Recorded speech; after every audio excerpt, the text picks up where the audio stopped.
ये हमारा जो वीडियो है ये ब्रह्मचर्य पार्ट 2 है।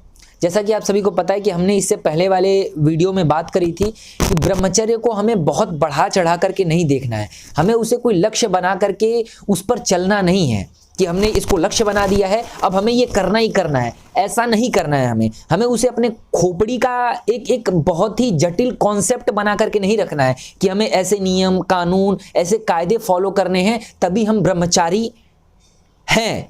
क्योंकि समाज में इसी तरीके के लोग बता रहे हैं। देखो वो कर्मकांड का पर्सपेक्टिव है, बात समझ रहे हो, ये ब्राह्मणों का पर्सपेक्टिव है। बट यदि तुम एक्चुअली में काम वासना से मुक्त होना चाहते हो और एक्चुअली में अपने आप को ब्रह्मचारी कहना चाहते हो और एक्चुअली में ब्रह्मचर्य रूपी जीवन जीना चाहते हो तो बात मानो। यदि आपने मेरी बात समझ ली, क्योंकि मैं किसी की बातों को लेकर के आपको समझाने नहीं आया हूं कि मैंने कहीं इंटरनेट से उठा लिया है। मेरा जो 2-3 वर्षों का जो एक्सपीरियंस है, जो अनुभव है ब्रह्मचर्य को लेकर के, ब्रह्मचर्य की परिभाषा को लेकर के कि लोग ब्रह्मचर्य में उलझे हुए हैं, तरह तरह के पता नहीं कौन कौन से नियम कानून फॉलो किए जा रहे हैं।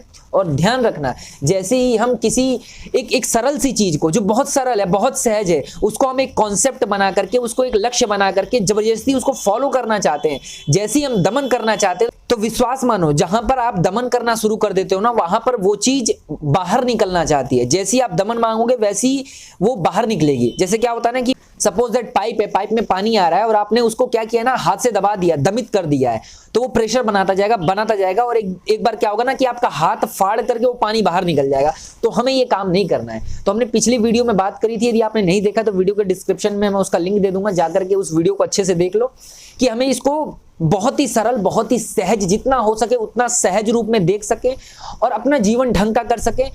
विश्वास मानो ब्रह्मचर्य जीवन में सहज घट जाता है, उसको करना नहीं पड़ता। कोई नियम कानून कायदों को साल 2 साल 10 साल फॉलो नहीं करने पड़ते हैं, सहज घट जाता है। और ब्रह्मचर्य की ये परिभाषा नहीं है कि जीवन प्रयत्न आप सेक्स ना करो। तो आज का ये हमारा वीडियो इसी टॉपिक पे है कि क्या ब्रह्मचारी हस्त मैथुन कर सकता है, क्या सेक्स में संलग्न हो सकता है। आज का ये वीडियो हमारा पूरा यही है, पार्ट 2, ठीक है। तो एक मैंने कहीं ब्रह्मचर्य और साधु की परिभाषा सुनी थी कि साधु पुरुष की परिभाषा क्या होती है। साधु पुरुष की परिभाषा ये होती है कि साधु का शरीर जो होता है वो सांसारिक चीजों में लिप्त रहता है, वो सेक्स भी करता है, वो खाता भी है, पीता भी है, जीवन को जीता भी है, वो अच्छे मकानों में भी रहता है, वो गाड़ियों में भी घूमता है, वो सब काम करता है, बशर्ते उसके काम करने में एक समझ होती है, उसका देह काम करने में लिप्त होता है, उसका जो चित्त होता है, उसका जो मन होता है वो जानता है कि क्या गलत है क्या सही है और उसको भली भांति से वो समझता है और वो उससे बहुत दूर होता है, वो परमात्मा के कनेक्शन से जुड़ जाता है और उसका शरीर संसार के भोगों में लिप्त रहता है। आप समझने की कोशिश करना है। तो ब्रह्मचर्य की परिभाषा यही है कि आप जीवन को जितनी समझदारी से जी पाओ, बात समझो, जितनी समझदारी से, जब सेक्स सहज में मांग करे, ऐसा नहीं कि आप दिन भर पॉर्न देख करके आप हस्त मैथुन कर रहे हो और फिर आप कह रहे हो कि हम ब्रह्मचर्य रह नहीं पा रहे हैं। ये सब काम नहीं करना है।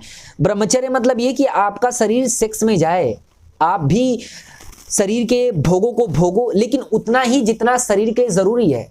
जैसे किडनी है ना, वो अपना काम कर रही है, वैसी जनेंद्रियां भी अपना काम करेंगी, वो विपरीत शरीर की मांग करेगी, इस पर तुम्हारा कोई रोक नहीं है।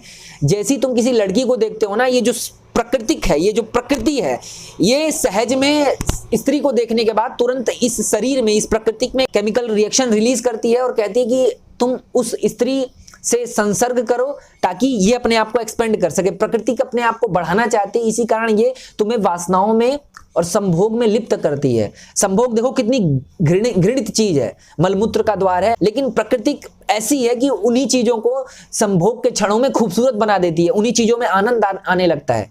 बात समझ रहे हो।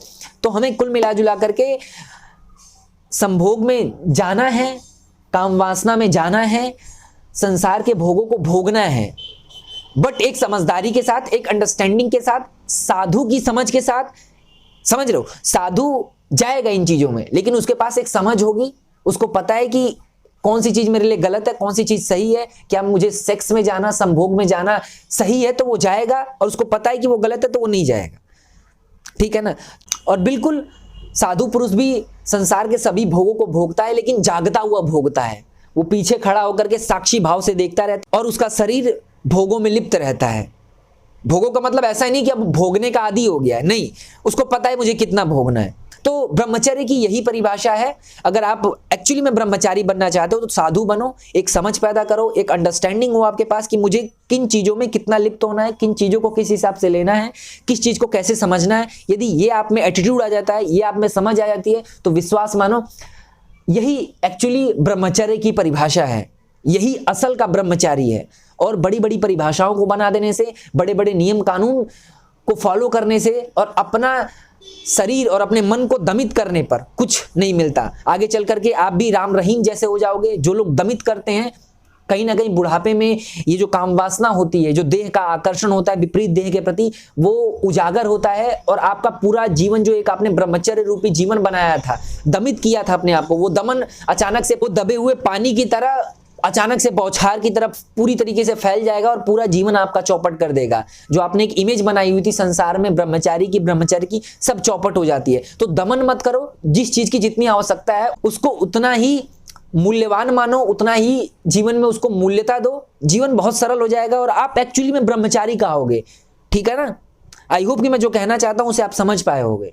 ठीक है, तो आगे भी मैं इसी तरीके के वीडियोस लाता रहूंगा और इन्हीं चीजों पर और भी डेप्थ में बात करते रहेंगे हम। ठीक है, आई होप कि मैं जो कहना चाहता हूं उसे आप समझ पाए होगे। तो चलिए हम मिलते हैं आपसे इसी तरीके की एक और सुंदर सी वीडियो में। तब तक के लिए राधे राधे। ठीक है।